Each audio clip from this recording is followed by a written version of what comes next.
Peace. Yeah, it's live now. Yeah.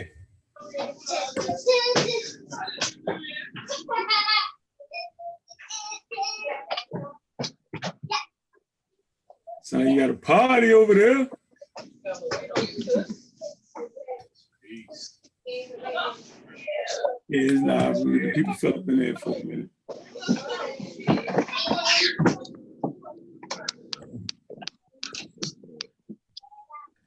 They close this door up here. They noisy upstairs. We having fun.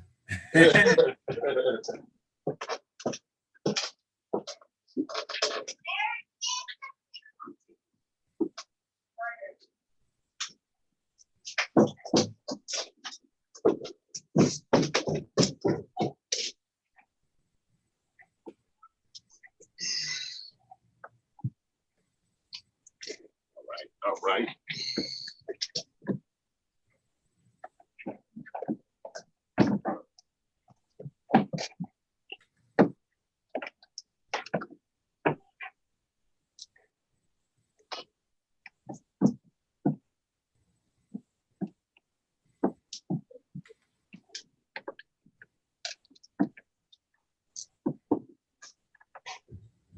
All right, we see people coming in.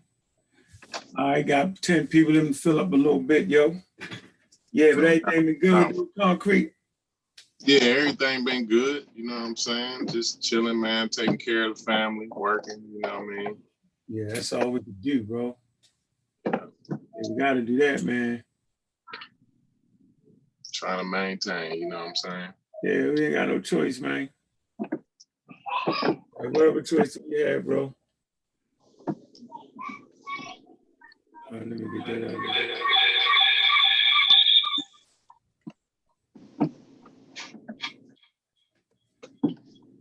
Right where I want to be.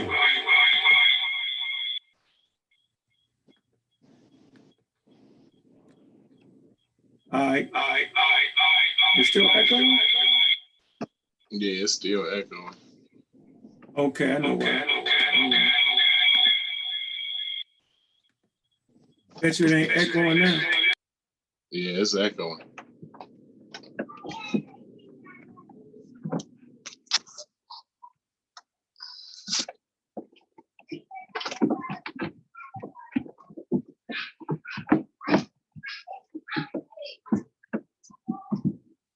All right. Okay.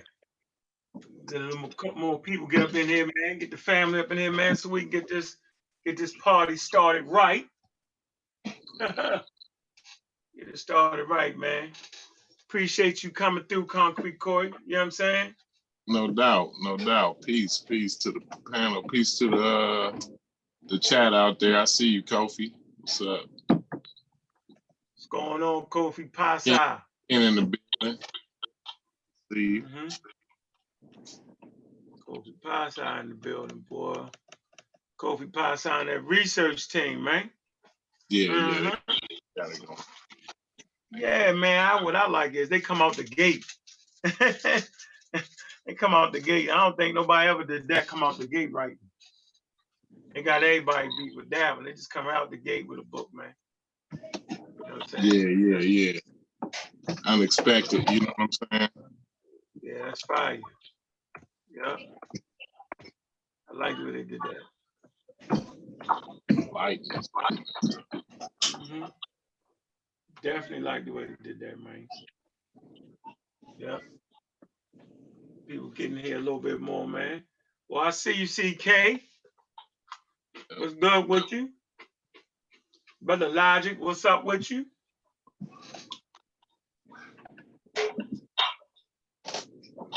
You know, that's a long toe. T.O., I'm just going to say toe. Destroy, what's up with you? Rock City, Jan, what's up, Jan? What's up with you? What's up, Ronald? What's going on, man? Anthony Smith. I see you. He'll say, I am Christ, return. Yep. And then we're going to gonna get it to rocking a little bit there, Cory, in a minute, man. The family up in here. Family up there, get it started, man. Everything good with the family, right? Yeah, no doubt, no doubt. Yeah. Everything good. Yeah, I kind of I appreciate the show last night, man. It was real. Yeah, Sheffrin had a nice slide presentation. You're gonna have a slide presentation next week, you know what I'm saying, to kind of complement what we talked about now. I think it's important. So, you know, I like to have interviews with interesting people, you know what I'm saying? While I sit back and sip my juice. No doubt. You gotta be interesting and you gotta have something going on. You feel me? Yeah. Yeah. And you gotta take care of your family. I don't want nothing. If you ain't doing that, then you can't come on. You feel me? You can't come on. Not even a little bit. Wait till we at least get 30,000 up in the building, man. Make sure y'all support Abg Wear, man. You know what I'm saying? Support that. You know what I mean? Got the sweat hoods. You know what I'm saying? No religion joints. Yeah. Okay, so hey man, check this out, man. Black African Power. What's good? What's happening? A well-organized lie defeats a disorganized truth every time. Woo-hoo-wee, man, you already know what it is, man. It's God Killer in the house. And I'm coming to do what I got to do, and we're going to do what we got to do. We standing tall, we standing strong. Look, check this out, man. Raw Squad interviews on deck. Look, family, man, we got a special guest today. You know what I'm saying? And for this platform, everybody going to be special. You got to be on your A game. You got to be taking care of your family. You know what I'm saying? We don't want no deadbeat dads coming through or deadbeat moms coming through. You feel me? You got to have something that the community can use. Before I interview you, last week we had Smash Rockwell.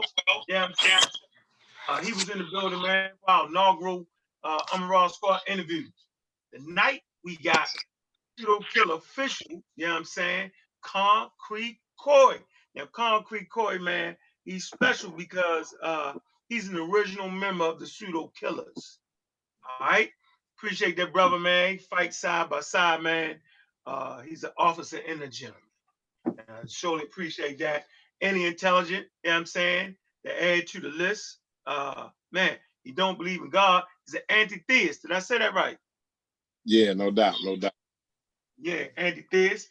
And you know, maybe when we get started, that'll be the first question I ask him. You know what I'm saying? He's also a concrete finisher. He works in concrete.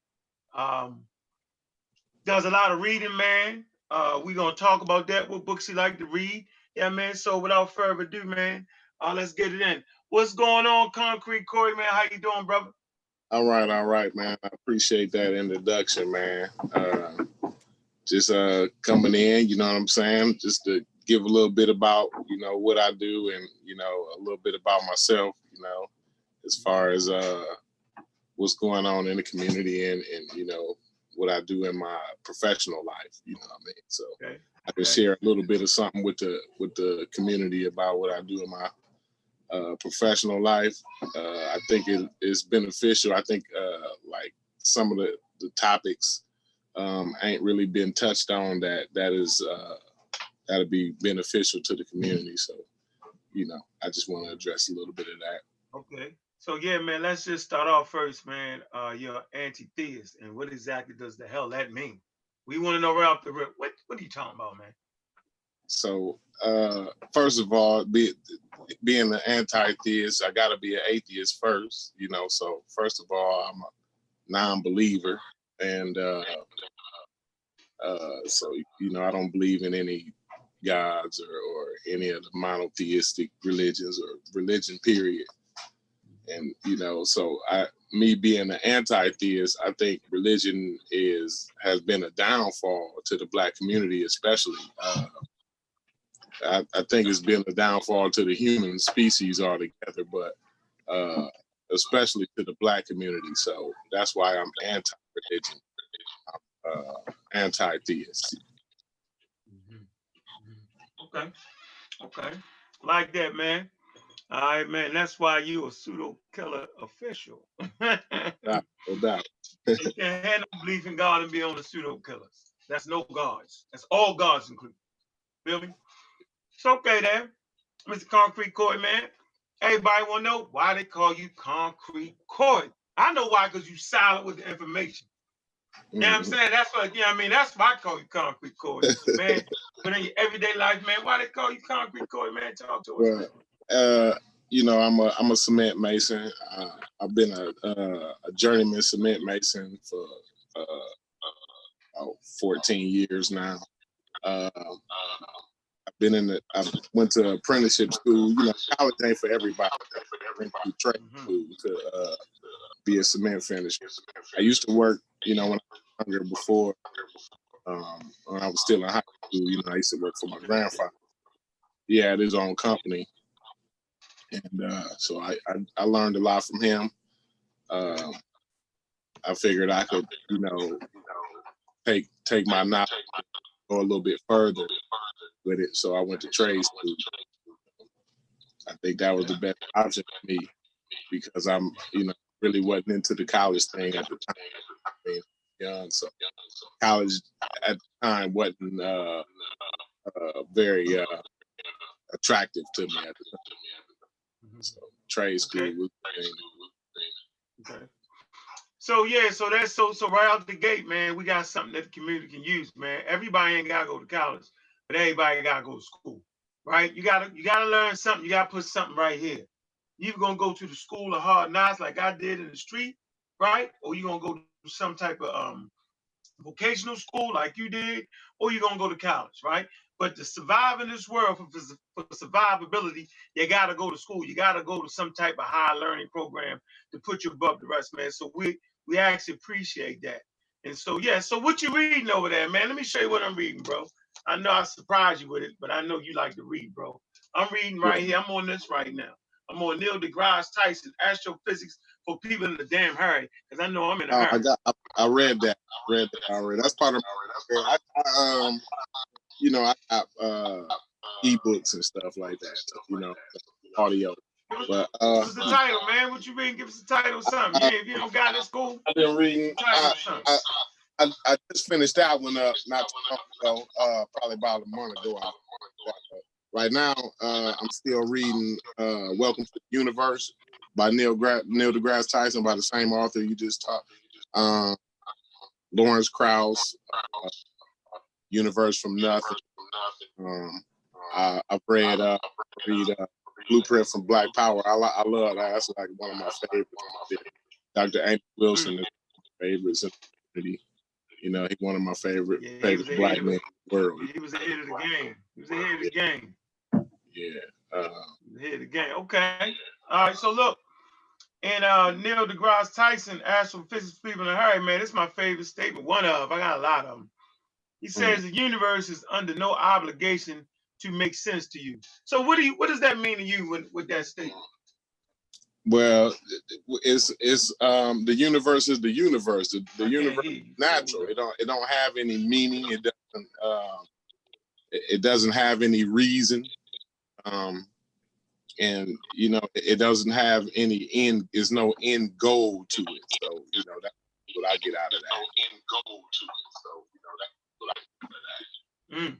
Yeah, okay, I like that. And for me, meaning if you don't understand what the hell you're looking at in this world, that's on you. It ain't on the universe. Right? Yeah. People like to put reason on things. You know what I'm saying? So when you ask the question, because I've heard Neil deGrasse ask before, or he made a statement before that. Damn, I just forgot what the statement was. I just forgot what it was. But people always like to put reason on things. You know what I'm saying? So that just always entails some type of intelligence when you talk about a reason, or why. And that's the statement. Neil deGrasse Tyson said, when you're talking about the universe, you don't want to ask the question why, you will always want to ask the question how. So why is the wrong question to ask when you're talking about universe and nature itself. You always want to ask how, not why though. So. Hey man, so that why is a religious question. Man, why God gotta do this? Why is it like that?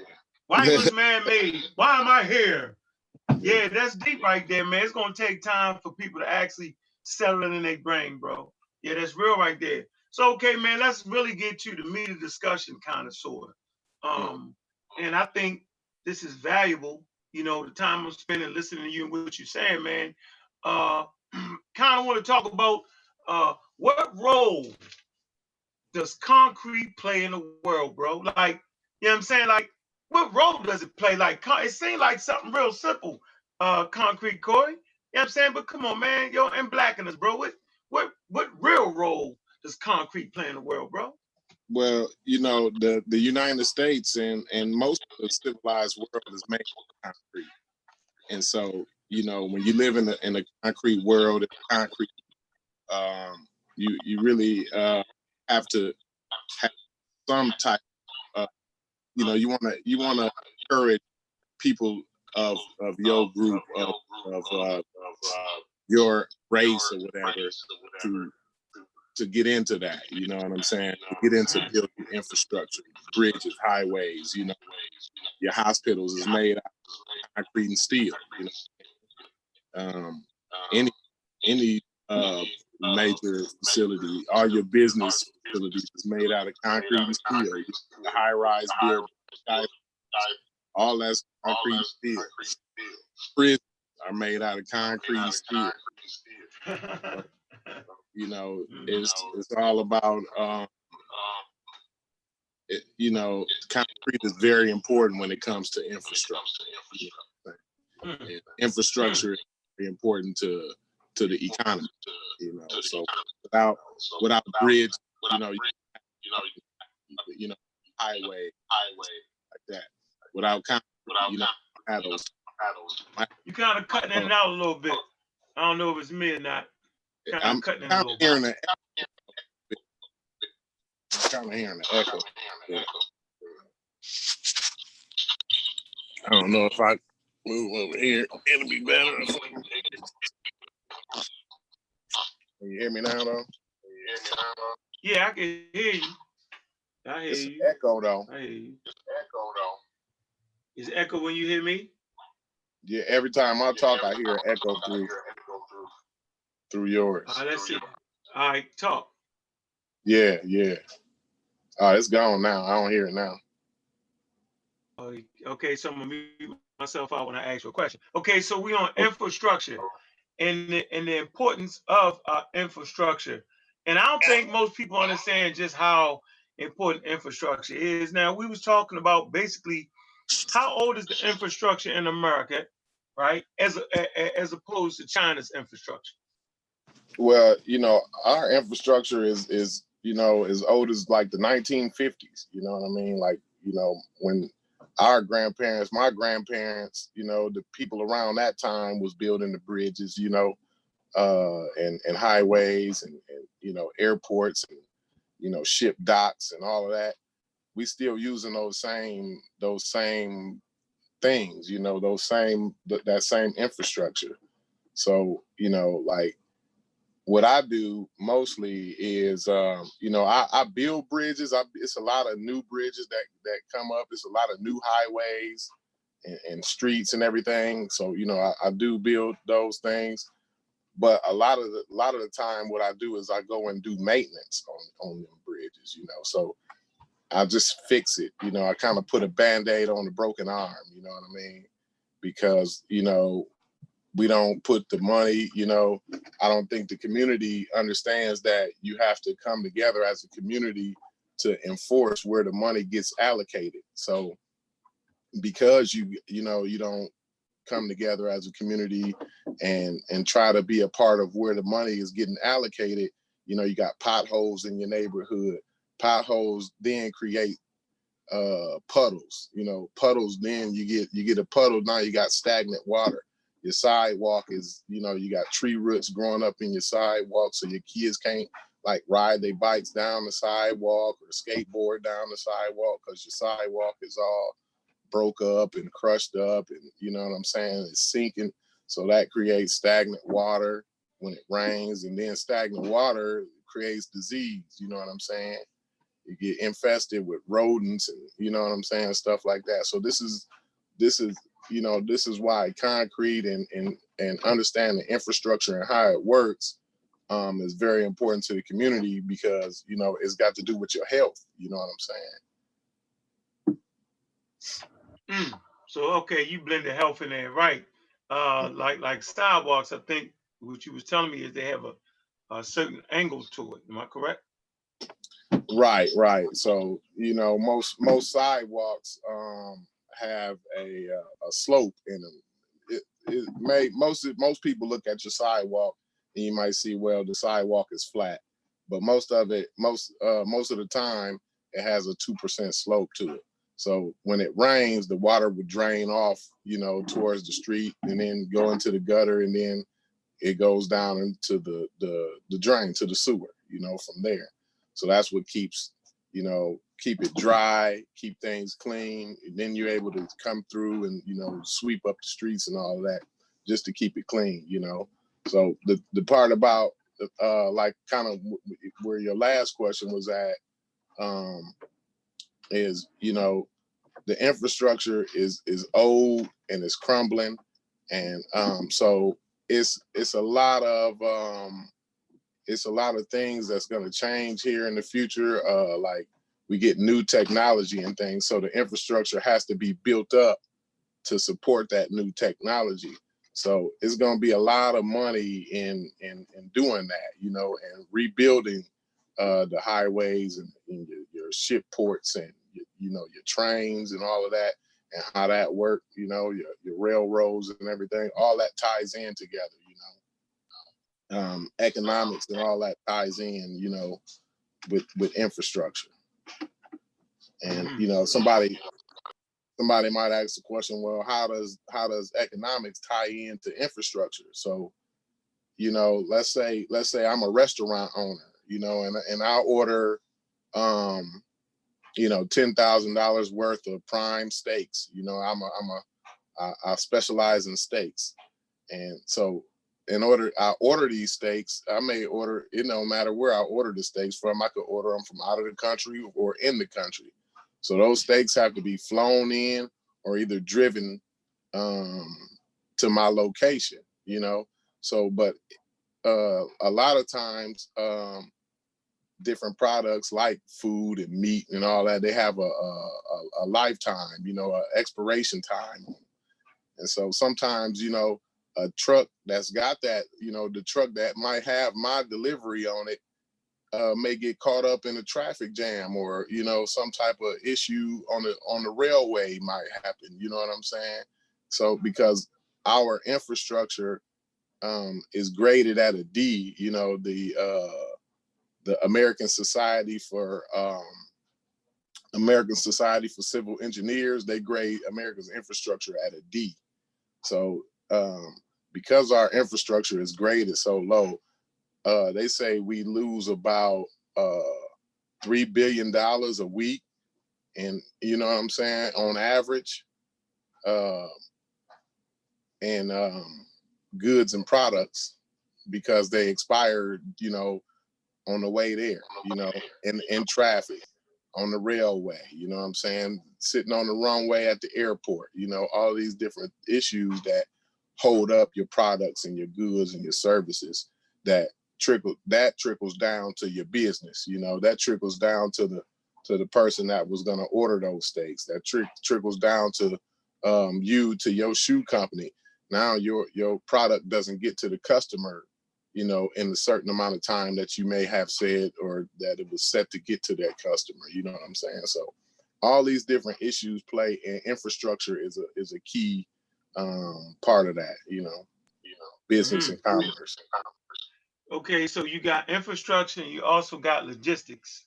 Mm-hmm. Logistics actually helps put together a mode. You know what I'm saying? Like, okay, I want to connect the train system at this time, when the plane lands at this time, right? How we gonna get the goods from the plane, you know what I'm saying, to the train, to the boxcars, however it is, this logistics. And this is where we all fail. We fail in infrastructure and in logistics to even use and plan out to use infrastructure. Let me read this to you and let me know what you think about this. It says, after 200 years of history, it's a crying shame and disgrace that there is no highway connected between uh, Monterivera, Montevera and Freetown, Sierra Leone, only 220 miles. That's the distance between New York and Dover, Delaware. So this is in Africa, right? They do not have a road that connects Freetown, Sierra Leone, and Montevera. What do you think about that? Yeah, What do you see say? that, you know, that is that's unfortunate because, you know, that's what keeps Africa underdeveloped, you know, because they don't have the railways, they don't have the highway structures that's connecting one part of Africa to the next part of Africa. You know what I mean? So it keeps you from being united. It keeps you from doing trade and commerce. I mean, it's possible, but it makes it more difficult when you don't have the infrastructure there to support that business, that commerce. Yeah, so like they rather build a church and have a dirt road leading to a mega church, Yeah. which is crazy to me. It's kind of silly. And so yeah, the infrastructure in Africa is horrible. You know what I'm saying? Once it rains, you're done. So we, you know, I give you a champion for infrastructure, and that would be Peter the Great, the first Tsar of Russia. That's the first thing he did when he came to power. He left Russia and he went to these European nations and learned. He went to school, he learned, and he came back and he put an infrastructure in place. For instance, Moscow was made out of wood. He transformed that to brick. You know what I'm saying? That's valuable. And he built a navy. You need a shipyard to do that. You know what I'm saying? You need an infrastructure to be able to do that. So so in his lifetime. So let this be a lesson to the Africans, right? In a lifetime, they can build. And you know, man, you were talking about this. So if I'm saying, okay, I'm a leader in Africa now, access to billions of dollars, right? We got products and goods, right? First thing I would do is build the infrastructure. Plain and simple. China, you want this?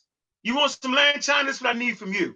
I need you to train us in concrete finishing the whole 9 yards, right? I need this amount of roads built right here. I need an airport built. Because you spoke about airports. How valuable are airports? You know what I'm saying?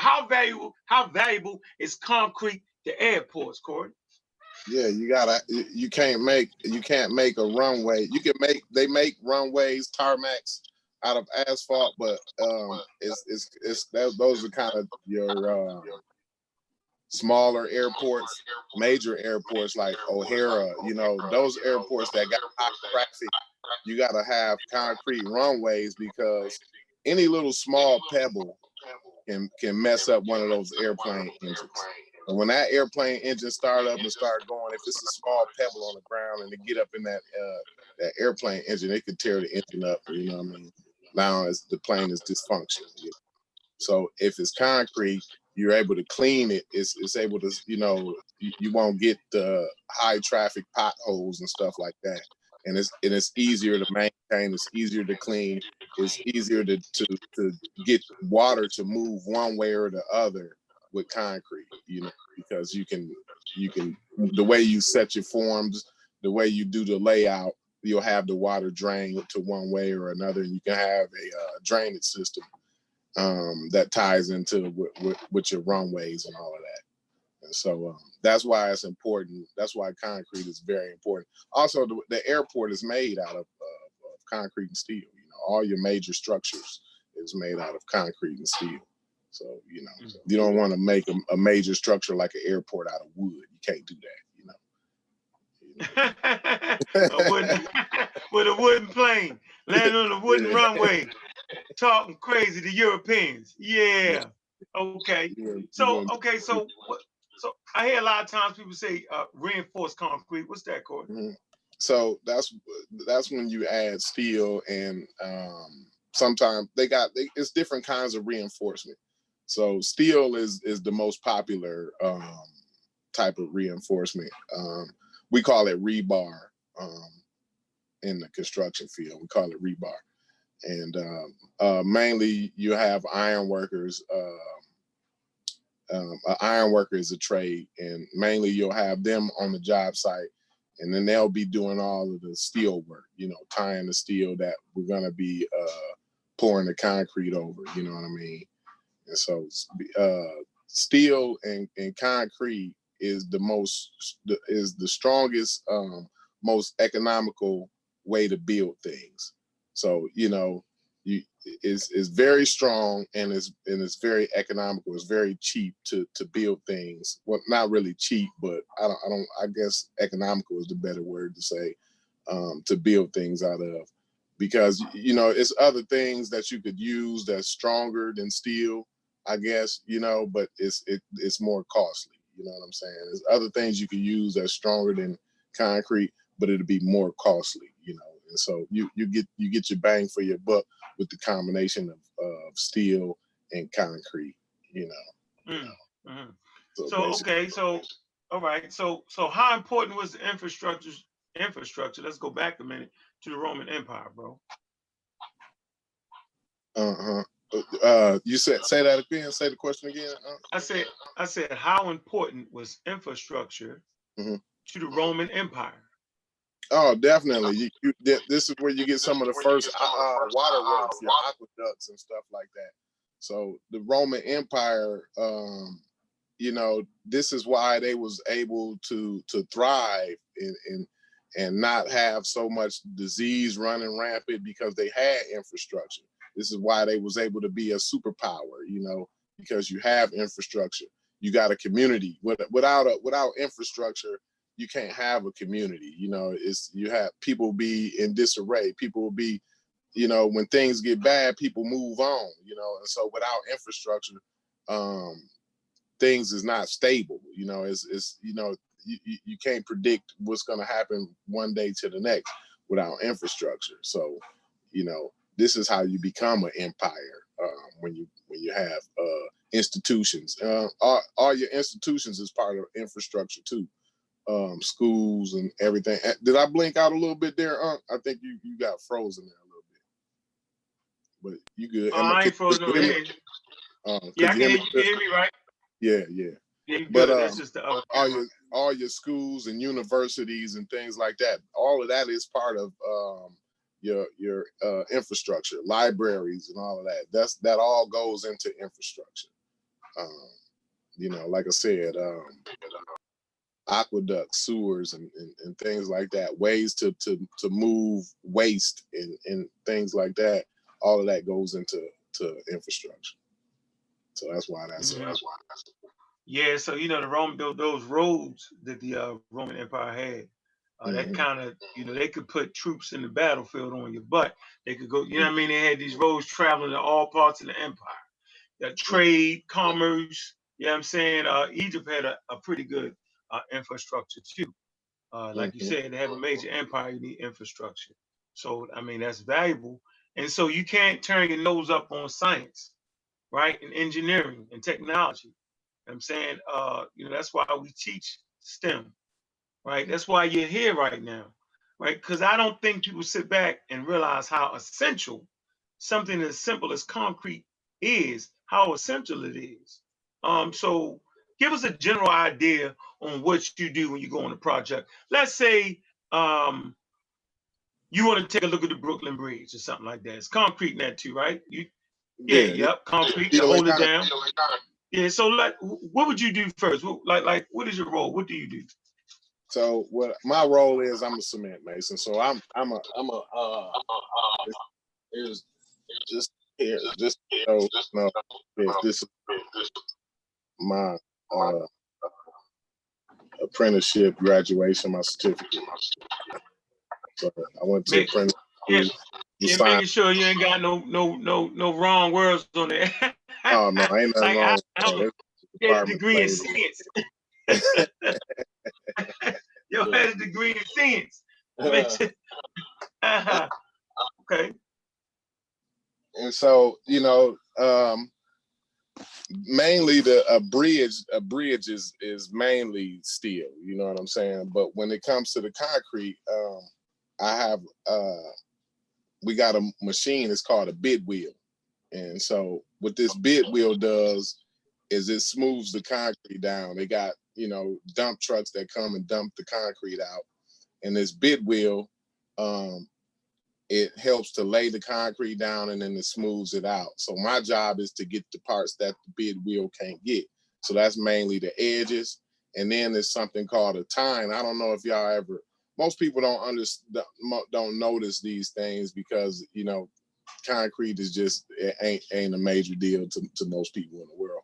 But when you're going down the highway is timed. So it's these little fine lines in the highway, that's etched into the concrete. And so that's my job, to come behind and time that concrete. What that does is it causes traction. It keeps you from sliding. Because it keeps you from the concrete from being so slick that you slide. You know what I mean? Or you go astroplaning and things like that. It gets traction to tires or whatever. So that's called a time job. But my other job is also to maintain the edges, to keep, because the bid wheel only gets so far. The machine only can smooth out so much, you know what I mean? And the smaller detail areas where the machine doesn't get, and that's my job to go in and smooth that out and make that all uniform, with the rest of the pavement, And so that's basically my job on a bridge. Now, also some bridges have sidewalk on the bridges. So I would, me and some iron workers would set forms, and then we would pour the sidewalk onto the bridge too. So, and that entails, screed boarding, bull floating. I mean, it's a lot of language in there that, most people may or may not know. I don't want to, talk down to the chat or to the viewers and that. Nah, they good. They learning. They look it up. They can pause it and look it up. That's what you should always do. That's what I'm gonna do. Yeah. I'm gonna go back to the interview and I'm gonna familiarize with stuff for that. I mean, this is just so interesting. So let me ask you a question. How do they keep a bridge from pulling up out the ground? What's holding it in? This is a piling. So before I even come on the job, right? You'll have they got this hydro concrete, and what they have is a pile driver. It's this machine that drives these piles down into the ground. Most of the time a bridge is over water. You know what I'm saying? And so they drive these pilings down into the water, into the earth, so many cubic meters into the earth, and then they pump these pilings with what they call hydraulic concrete. It's hydro concrete. So this stuff reacts in water and it gets hard. Most concrete is gonna get hard in the water anyway, but this hydro mix, it is really made for underwater mixing. And then you got iron workers, that's underwater iron welders. You have underwater welders that welds these pilings to the trusses, to these steel trusses that support the bridge. So it's a lot of foundation work that goes into the project before they start actually erecting the bridges. They got these dredge machines that dredge out some of the river or lake or wherever this bridge is being built at, whatever this bridge is crossing, and so that it'll get down to more solid soil. Because when you get down underwater, some of that soil is very loose, and you don't want to be building on loose soil. So they want to dredge all that out and get down to more solid soil, so that they can start to pour the footings over the pilings and stuff. This is all support. So I don't know if you ever went down the highway you'll hear the big old banging noise, bang, bang, bang. That thing, that's called a pile driver. I mean, you can probably hear that for miles. Yeah. You know what I'm saying? Okay. Familiar with that. Bam, bam. Yeah, I'm familiar with that. Yeah. So I heard that before. I don't know what the hell it was. When they got a pile driver out there, like everybody know, everybody within 5 miles probably pile driver out there because it's pretty noisy. You know, so you taking us out of the world of fantasy and dreams, where the Black Power wins the day. Reality is, you need workers such as yourself, which I think you're a supervisor. So am I correct in that? Yeah, I'm a foreman. I lead a crew of guys. See, right now, my crew, what I'm doing right now, I'm doing highway work. So I'm not doing actual bridge work. I'm just building highway. So I lead a crew and we build highway. Yeah. That's right. Leader. Yeah. Leader, daggone right. Leader. So, okay. All right. So.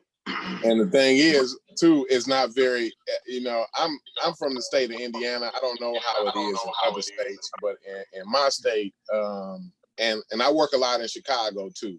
I'm real close to Chicago, but I live in Indiana. So I do a lot of work in Chicago.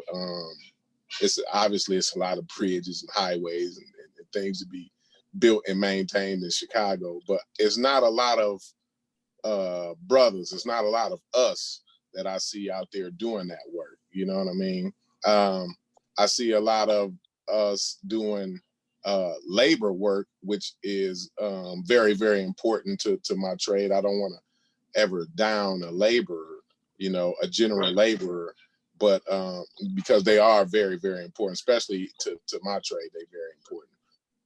But I don't see us being those skilled workers. I don't see us being those carpenters, those cement finishers, those electricians, those iron workers.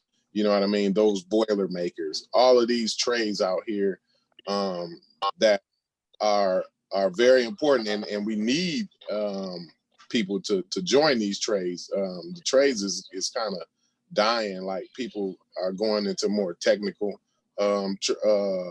careers and stuff like that. Go ahead, Unc. You want to say something?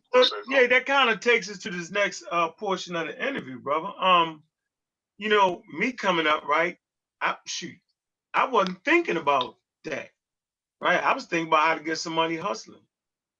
It's crazy. And so we need other options besides, wanting to be a rapper, right? And wanting to hit the block. You feel me? Like, we need, there are other things that are there for us, real solid, good money. You know what I'm saying? You ain't thinking about being broke. You feel me? And like you said, a skilled worker, man. Like there's no shame in that. The world needs that. You know what I'm saying? You can take your talents abroad if you so choose. Companies go around the world. So I think this interview, you know what I'm saying, is important to let the babies know, man, there's other things you can do. You don't got to hit the block. You don't got to be a rapper. You know what I'm saying? You might not want to be a lawyer. You might not want to be a doctor, right? But a skilled worker, like, that's important. Like, we kind of frown on stuff like that these days. You know what I'm saying? Like, the girls want the rappers. The truth is, man, once a woman get to a certain age of maturity, she wants somebody, you know what I'm saying, that can raise a serious family. You know what I'm saying? And I think, like, the prisons are full, right? And we can take a chunk out of the prison system just by, getting some type of school and like you said, tradesman. And just to hear you say that, man, you don't hear people talking about this. Talk about the flying through the air and the melanin, brother. You won't hear them talk about, well, you actually could be a skilled tradesman. Hey, you say it all the time with pride, man. So how important is this conversation for the next generation, Cory? Oh, it's dire.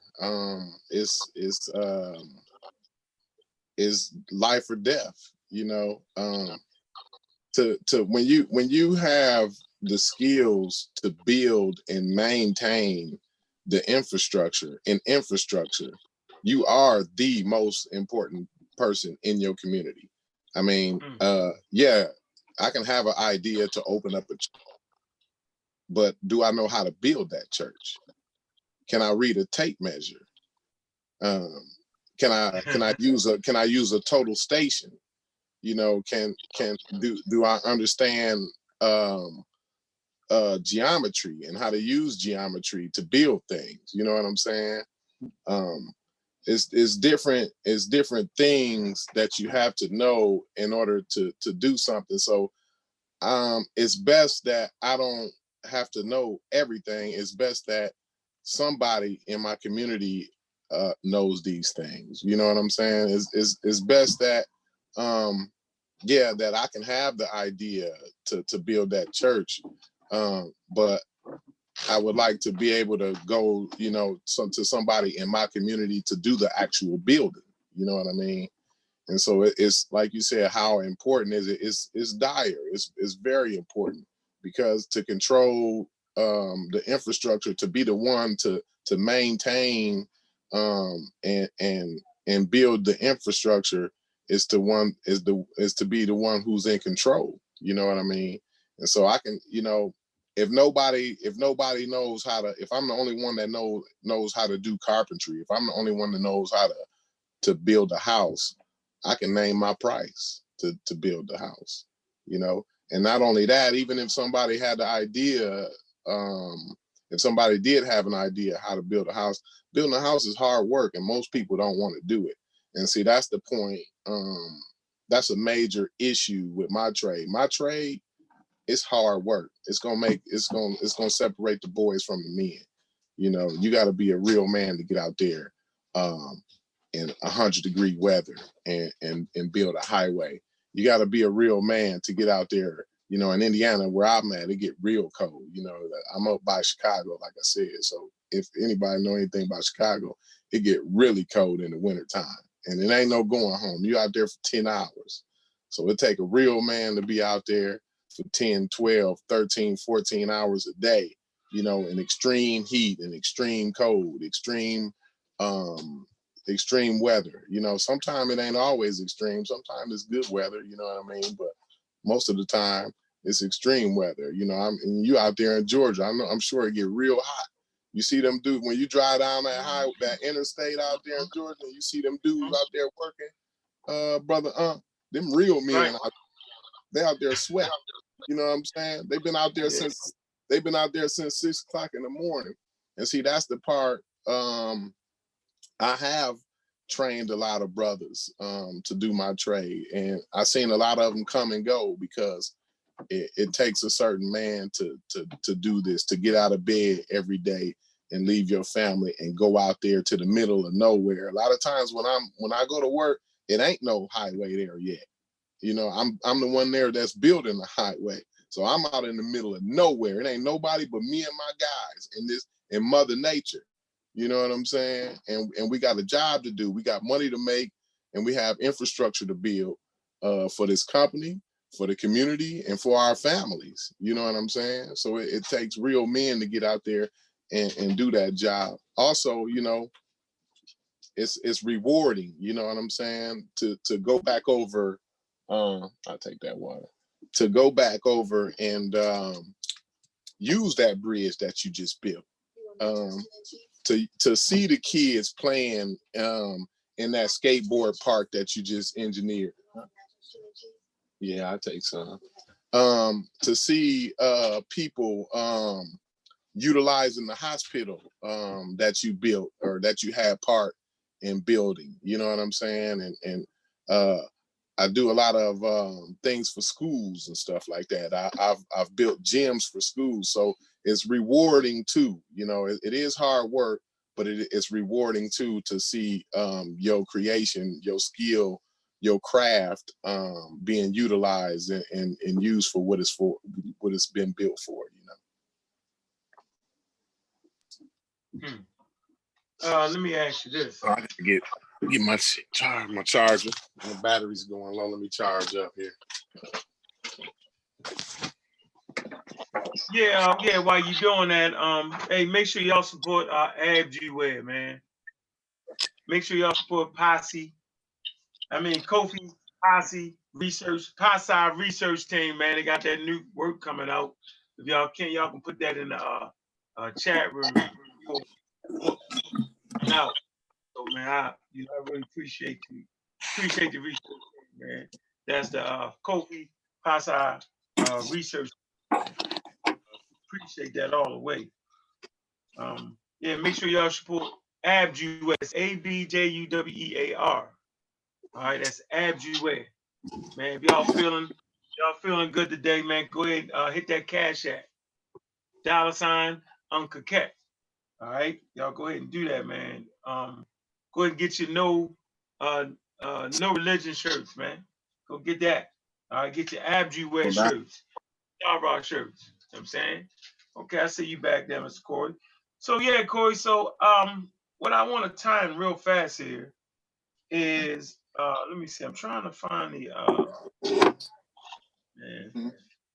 When you go to build those roads, they have land surveyors. Am I correct in that? They hear that first, right? Yeah, they have land surveyors come out and survey the land. Definitely. I think I mentioned already a total station. What they use as a tool is called a total station. You got to take classes to be able to even use the tool that they use. These are civil engineers, and it takes a little bit of schooling to use that tool. So yeah, no doubt. Surveyors come out and they actually survey, and they do a lot of the layout. So I work hand in hand with the surveyors a lot of the time, and sometimes we'll have a blueprint that they'll email me a blueprint, and a lot of the times what they do in the computer lab don't work out in real life. So then they got to come out to either they'll leave it up to me to make a judgment call, or if they sometimes the civil engineer is kind of anal, so he'll want to come out to the job site, and then we'll kind of work hand in hand to work out whatever issue it is, All right, so you see the sister on the back of this book right here, right? Mm-hmm. All right, see if she got in her hand these tools. Her name is Shisha, right? And she's the Hootie's wife. And what she does the pulling on the rope ceremony, right? So she's actually a land surveyor. Mm-hmm. All right, you know what I mean? They used back in Egypt, when it would flood, it would knock out the land. As far as knowing where to divide the land at and all that, those things would get blended in. So those surveys were valuable. The Greeks talk about going there like let me give you a Greek Thales. Thales goes to Egypt, right? And he learns about land surveying. Okay, very, very essential in dividing up the land. But the sister, Shisha, her name means science. Okay? So, back in Egypt, they had land surveyors. And so, this type of work, you know what I'm saying, is basically foundation is laid in Africa, right? You could look at the pyramids and, you're a concrete mason, you know what I'm saying? You know that it took skilled laborers to do that. You ain't just out there putting that up like that, accuracy up like that. And I've heard in certain circles that, man, those blocks is really some form of concrete. You know what I'm saying? Yeah. It makes more sense. I'm not saying that's what it is, Cory. Me and you talk about that. I heard the theory on that. Yeah. It makes more it does. It's more it's easier. It don't make sense to it takes a lot to cut a stone. And then humans make mistakes. I'm sorry. I know everybody want to believe that the Egyptians was perfect, and they didn't do it. But to get us to cut a stone and to get it all the way up to where it go, and then it's not cut right. You know what I'm saying? I mean that's just those stones that's made at that size. I'm going home. You know what I'm saying? We're not moving no more. And when that stone get up there, and I done did all the work to get that stone up there, whatever they did, whatever people, the theory is, I think it was a theory where they was rolling them on logs, wooden logs and stuff like that. I saw that theory too.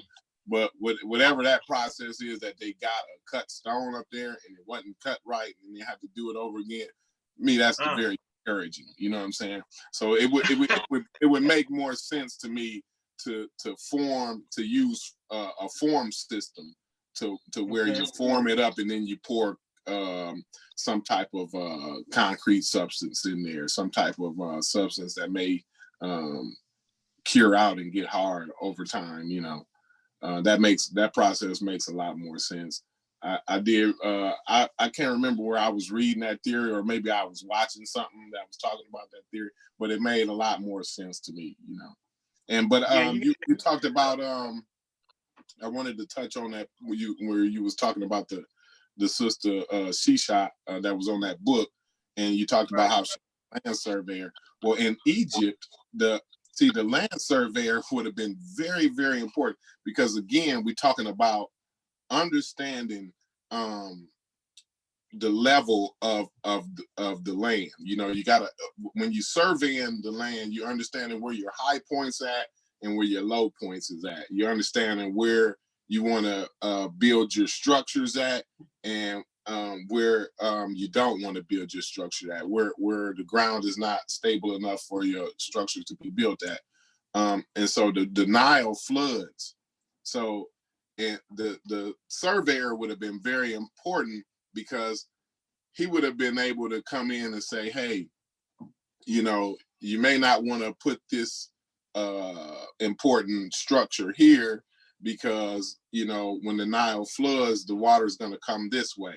So that surveyor is able to see like which direction the land is sloping and all of that. You know what I'm saying? The surveyor is able to calculate all the different elevations of any type of land, any land area that they were surveying. You know what I mean?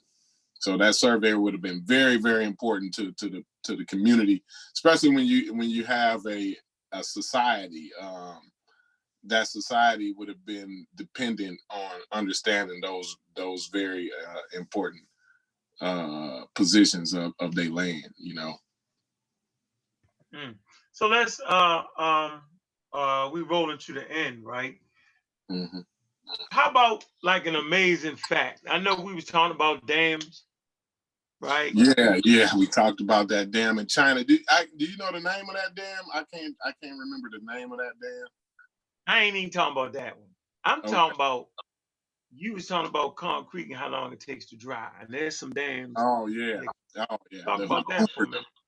Yeah. What So about the Hoover Dam, obviously, I'm sure everybody is familiar with the Hoover Dam, but it's so many millions of cubic yards of concrete in there that concrete is still curing to this day. So that's kind of an amazing fact that I recently read up on. I watched a documentary on it too. It was crazy how they built it. You know, safety was not very high up on the you know, on the list. You know, to be safe was back then wasn't very high up on the list. A lot of people died. A lot of people died just building America's infrastructure all together. You know, people gave their lives. You know, some points in times we didn't have all the tools and the know-how and the smarts and the regulations and different things like that. So we did things in a more crude way. So I saw the way that they had very crude crane systems that they used to build that Hoover Dam, and their safety systems, the way they tethered off. They didn't have a body harness and stuff like that the way we have these days. We got these real expensive body harness and stuff like that help us do our job safely or whatever. They didn't have none of that kind of stuff back then. You know, there was no such thing as OSHA and none of that. So I also like on the Sears Tower. That was built in the Great Depression too, and so many people would fall off of that building. They would people would sit down at the bottom of the building and wait on somebody to fall so that they could be able to go to work. You know, that was kind of crazy, you know, some of the crazy things that went on back in the Great Depression or whatever. But yeah, it's some crazy stuff. You still there, huh? You look like you frozen. I think you frozen. All right, can you hear me? Oh, yeah. I'm right here. Yeah, okay. Yeah, that went out. I had a backup system. Yeah, won't get me. Yeah. Okay, so yeah, the name of that dam is called Three Gorge Dam in China. Oh, yeah. Three Gorges Dam, Gorges Dam. Mm-hmm. All right. Yeah, that's is a hydroelectric gravity dam. Man, this joint right here. I mean, we were talking about it's so big that it actually, I believe, changed. It slowed the rotation of the Earth by like point zero zero something. Yeah, man, environmental impact. Emissions according to national development. Hold on. Wait a minute. Power production equals 4 million tons standard. Hold on. It's a crazy damn, man. Hold on. Rolling the landslides. Let me get to that factor somewhere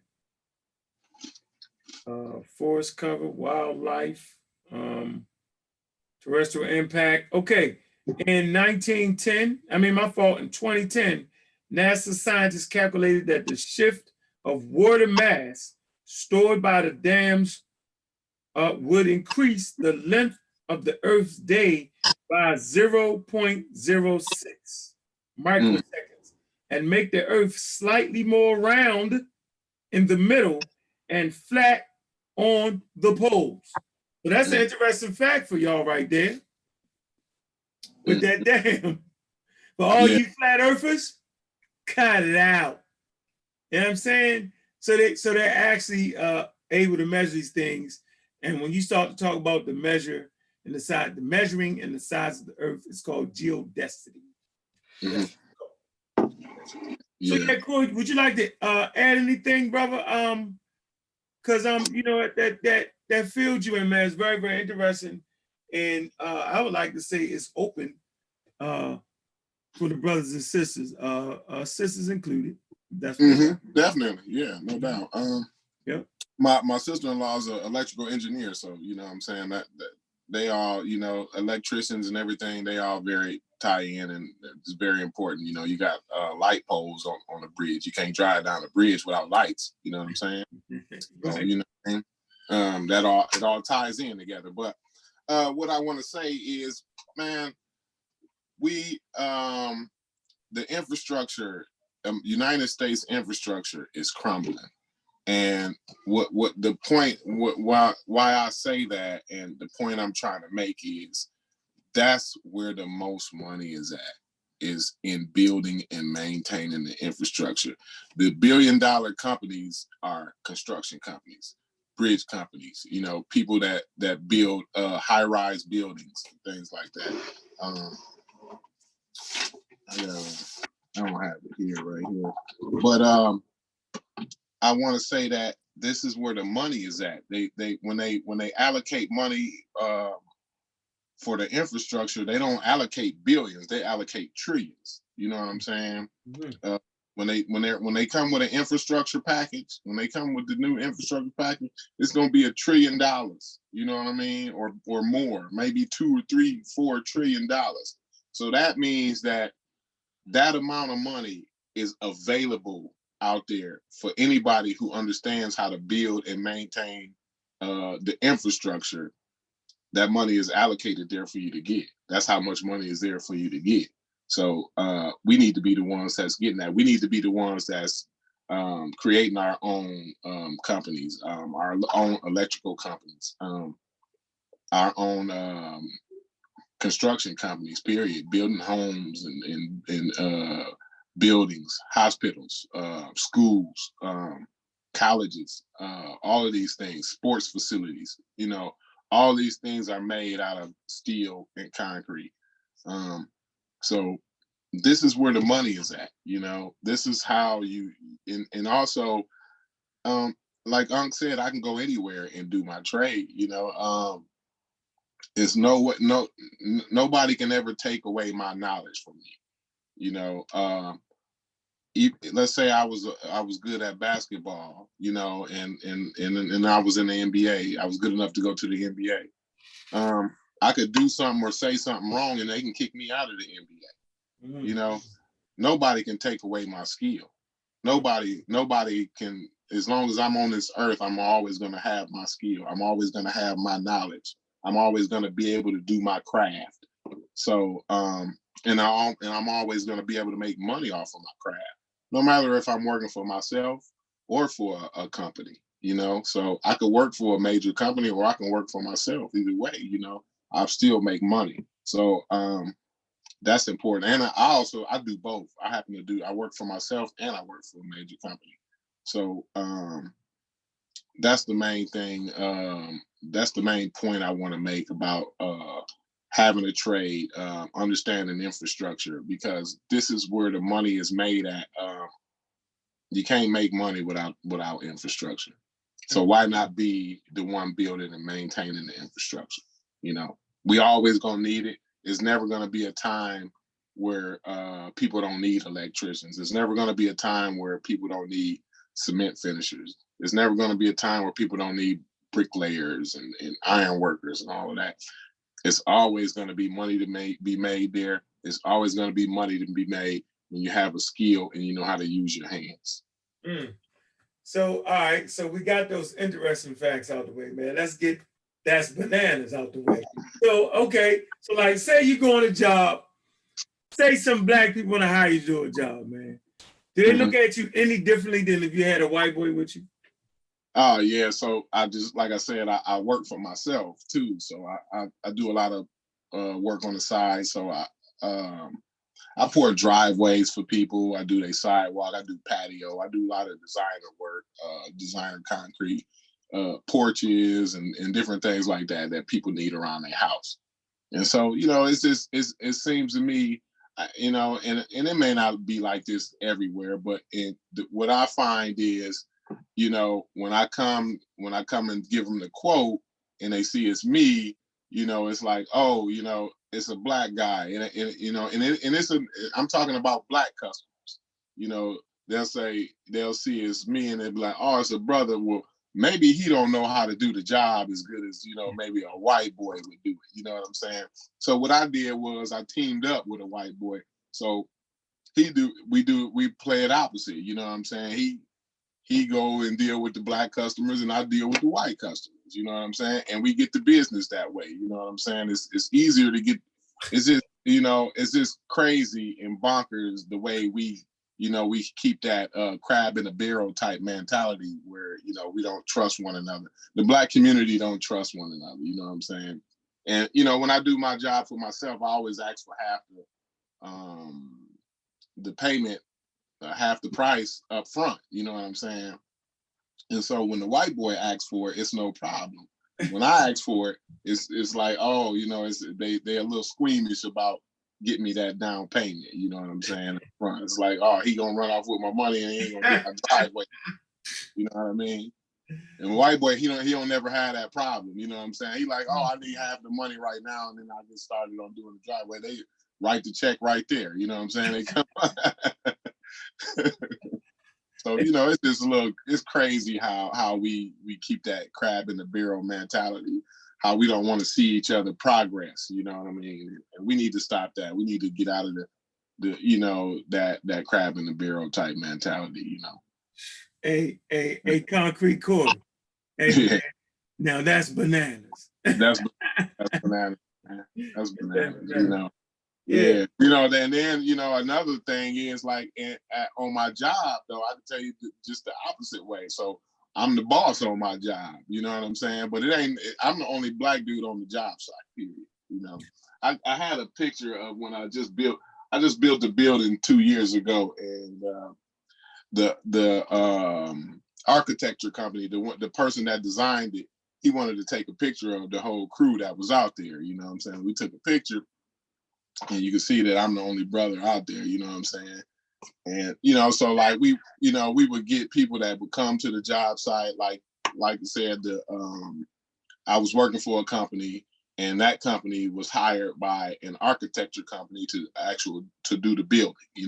Architects designed buildings. The company that I work for, they built the buildings. So, and so sometimes the architect would come on the job site and he looking, like for the guy in charge, and it's me. And he asking me, have you seen Cory? Is Cory around? This and other. Like, dude, it's me. You know what I'm saying? I'm Cory. So I get it both ways. You know what I'm saying? I get a little. It happens to me both ways. But that just lets you know we have to get more involved in it. So it won't be a surprise when somebody like me is in charge, or somebody like me is the knowledgeable, confident person on the job site. You know what I'm saying? Yeah. So we got to get the world.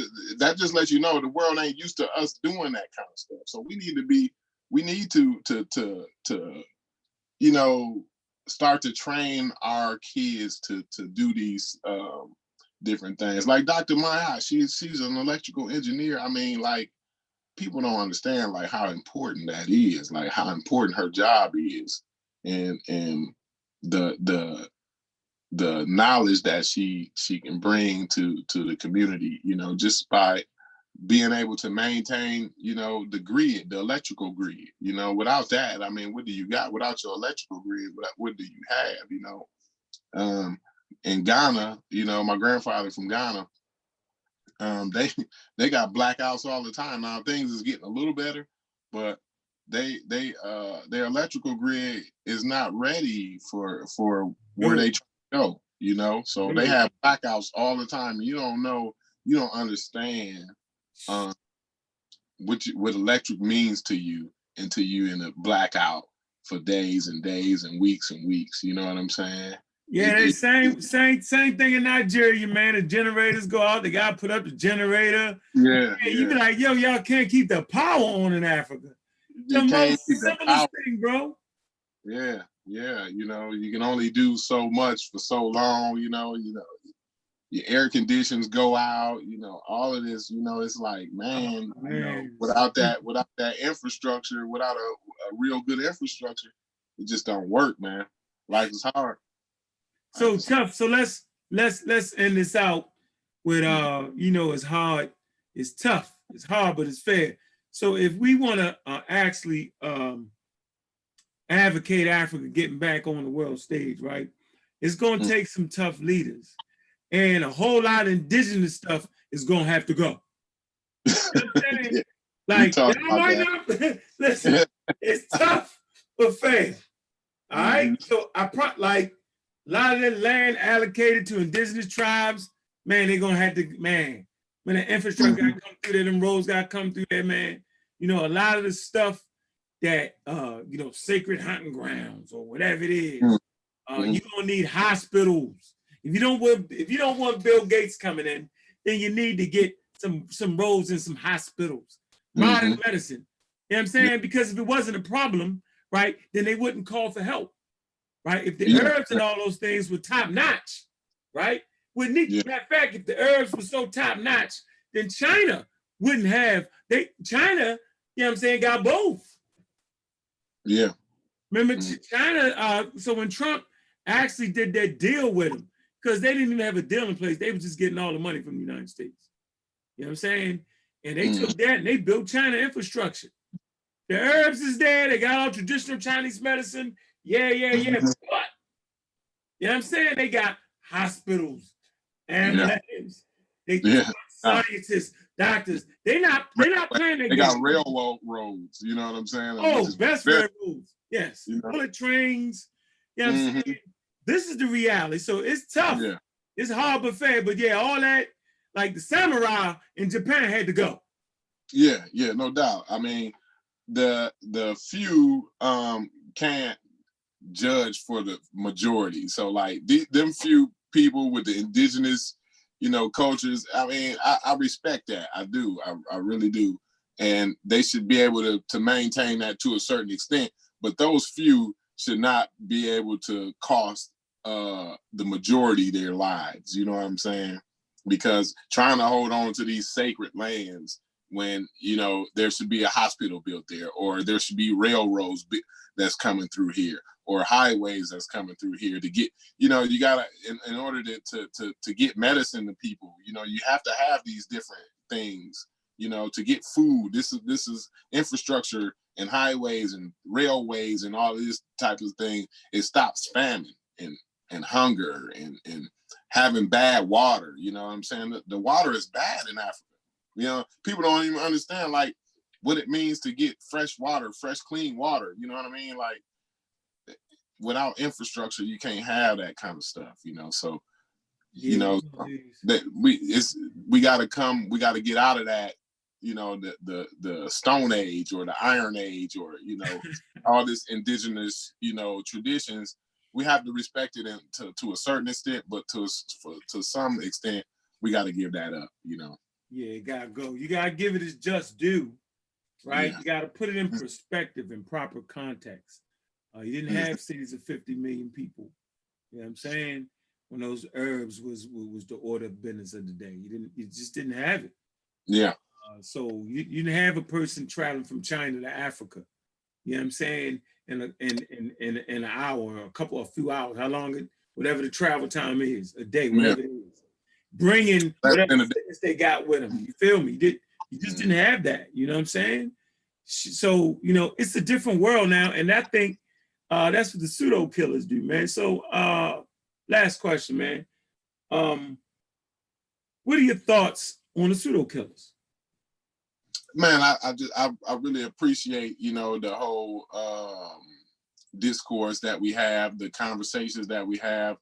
You know, they more relaxed. We have fun, we joke, you know what I'm saying? We talk shit. We do a lot of critical thinking, you know, we share ideas. Sheffrin helped me out on my digital library a lot, man. He always sending me, you know, books and, you know, read this, read that, you know what I'm saying? So we keep each other tight on the information. You know, I just really enjoy being around, you know, an esteemed group of gentlemen that know how to carry themselves, know how to have fun, but also take the information serious too. Yeah. All right, Jeremiah QD, I see you, man. Haskell 45, man. I see you, man. Yeah, yo, I see you, man. Haskell in the building. That's my favorite. That's my favorite Rise class right there, man. What's up, Haskell? Funny. I think he's growing. He's definitely growing. He grown. I always have a good, interesting conversation with Haskell, man. That's my favorite Rise class. He was an extreme pseudo a couple months ago. Kind of, yeah, I mean, but he's a good guy, man. I ain't gonna take it from him. And he's smart. Yeah. Give him that. Right. So you know what I mean? It is what it is, but he can't stand them vaccines though, boy. He'll misread that. You be like, yo, you misreading it, yo. Hey, you can open it up too. Like if somebody want to ask anything about infrastructure, about concrete, about getting into the trades, you know, I answer some questions too. You know, I mean, hopefully people do have questions about trades, you know, getting into trade school, what it takes. Of course, you know what? We should have thought about that earlier. I hear you. About an hour and something, man, yo, and I don't want to keep these long, man. I want to, you know, next time we'll do that, man. Matter of fact, you up on the slideshow next week. You know what I'm saying? Yeah. We can get them in the building and talk about that, man. Hey, man, I appreciate everybody, you know what I'm saying, that's in the building, man. You know what I mean? Like Haskell 45, man. You know we out of here, bro. Chef and L, man. You know it is. We out of here, man. Zane, you know we out of here. What's up? Well, that's my man right there, Chef Mu Patar, man. And what's going on, man? You know we out of here, man. Who else? Let's see. J. God Davis, yeah, you know we out of here. Well, I see you, Ronald Leonard Brown, yeah, you know we out of here. Robert Rand, you know we out of here. I see you, Mr. Young, what's good, man? You know we out of here. Guru, what's up with you? You know we out of here. Man, let me see. Dave B, Yeah, man, you know we out of here. So yeah, man, I appreciate you coming through. Cory, man, I mean Concrete Cory, you know what I'm saying? Because you solid information, man, and you making sure the infrastructure is tight. We appreciate that, man. Don't get no better than that, man. Look, man, make sure y'all check out the Pseudo Killers. I think we're gonna be going live during the week. You know what I mean? Give an extra day in there during the week. I think some of the brothers be dedicated to that. Brothers and sisters be dedicated to that, man. We're going to keep bringing y'all the proper information, man. We're going to keep having those interviews. I got to figure out who up next, you know what I'm saying, on Raw Squad interviews, man. But y'all already know what it is, man. The Pseudo Killers. Yo, we fire. We doing what we got to do, man. Shout out to YK The Truth, man. Well, yeah, man. Shout out. Pseudo Killer. Shout out to YK The Truth, man. He be I like his his videos, man, all the time. Oh man. Shout out to shout out to Jehudi Ma'at too. Yeah, shout out to Jehudi. Fire in the hole. Man, Jehudi Ma'at. Yeah, I gotta grab that video too. Fire in the hole, man. Shout out to that, man. Shout out to MBK, man. Shout out to the Mossy Clan Warriors, man. Shout out to the Raw Squad, man. Shout out to the Shashu Monty Metanex, man, and all the families on that, man. Make sure y'all pre-order, man, that book, all right, coming from the Kofi Pi, am I saying it right? Pi Psi. Yeah, you got it right that time. Right. Don't make no mistake about it, all right? Get that right, man. I wrote a little couple words, you know what I'm saying, in the forward, a few words for y'all to know about, to hear about, and inspire y'all, man, to get into that work, man. Look, we appreciate all that, man. Y'all know what it is, man. You know, scientific literacy is a vaccine for our community. You know what I'm saying? It's a vaccine against the charlatans that come amongst you. And I'm telling you that. So we deal with that scientific information, man. Hold on. Kent. Oh man, my phone great die, y'all lucky. Hold on, let me see. Hey, be on the lookout for that presentation I'm gonna do next week on infrastructure. So if I didn't answer any questions, if I wasn't clear about something, that presentation will be really clear next week. So we'll have some. Yeah, we're not gonna let up, man. We're gonna be doing different things, man. Knowledge is knowledge, man. Mm-hmm. That's what the hell we doing around here, man. We on something different, man. Real quick, Brother Kent. Law 32, right? Law 32, it says, play the people's fantasies. And this what the pseudos be doing to y'all. See, watch this. Senate 48 laws of power. This law 32. It say judgment. It says the truth is often avoided because it is ugly and unpleasant.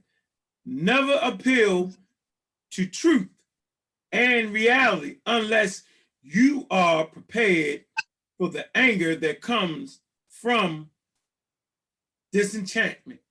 Life is so harsh and distressing that people who can manufacture romance and conjure up fantasies are like oases in the desert. Everyone flocks to them. There is great power in tapping into the fantasies of the masses. And that's what young Pharaoh does, AKA Buzz Lightyears. That's what Polite and them do. You know what I'm saying? Polite. That's what Divine Prospect do. That's what all the pseudos do. They tap into the fantasies that you're in. They tap into your fantasies in your dream world. What we do is, man, look, we tap into the truth. The truth take away the fantasy now. Science forces you to look at reality. Now, who the hell wants to live in reality? Nobody wants to live in reality. Everybody want to have a dream and a fantasy. The Black Power, man, that's a dream and a fantasy, man. Around here, man, we're goal-oriented. So what was our goal for today's show? To make sure the youth know there's other things they can do besides sell drugs, besides rap, hip-hop, bebop, besides any of that. You can go get some good money, right? And help continually build the infrastructure. You can pass that trade on to your son or daughter. That was our goal for the day, to make it cool and fashionable. You know what I'm saying? If Concrete Cory is saying it, if Brother Uncle is saying it, man, that shit must be cold and dope for the next generation, man. So yeah, man, appreciate that statement right there, Brother Kent, Clark Kent. You know what I'm saying? Appreciate you coming through with that Law 32. You know what I'm saying? Now, we sharp enough, if we want to take advantage of your fantasies, we absolutely could. But, you know what I'm saying? We just dump and dodge the tomatoes and onions y'all throw at us. We put that real information out there, man. Boy, shout out to brother Sheffer, man. Shout out to CK. Yeah, I mean, shout out to brother Nate. Shout out to Kent. Yeah, you know I'm saying, Clark Kent. Shout out to you, brother Cory. Yeah, you know I'm saying, man, Dr. Oyama Yap, man. Shout out to the Pseudo Killers, man. Man, we appreciate that, man. And look, man. Hey, look, we out.